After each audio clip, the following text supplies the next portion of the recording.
here we are at Auckland's Ironbank building, and the question is really, how can you build a new building that doesn't come across as just a big modernist box? And what Ironbank does really well is it doesn't try and mimic its heritage neighbours. What it's doing is using the kind of the forms and the textures and the rhythms of the heritage buildings in the area, and really kind of like knitting itself in with the other buildings and creating a nice little precinct. So the question is really, how do we build new heritage buildings?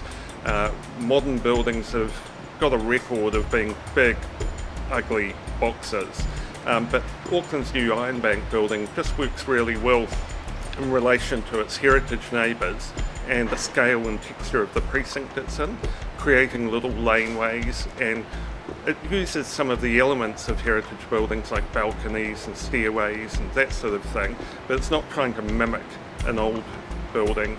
It's not trying to kind of like pretend it's something it's not. Building new buildings is that they cost money, and the tenants that can afford to rent them are generally the big box tenancies, the coffee chains and things like that. But what Ironbank does, it creates lots of little spaces that allow independent operators and small business people and startups to occupy it. That's one of the things that you don't get with the big box developments and the strip malls and the big commercial buildings. One of the concerns about building new buildings as well is how the economics work out for people that are going to inhabit them.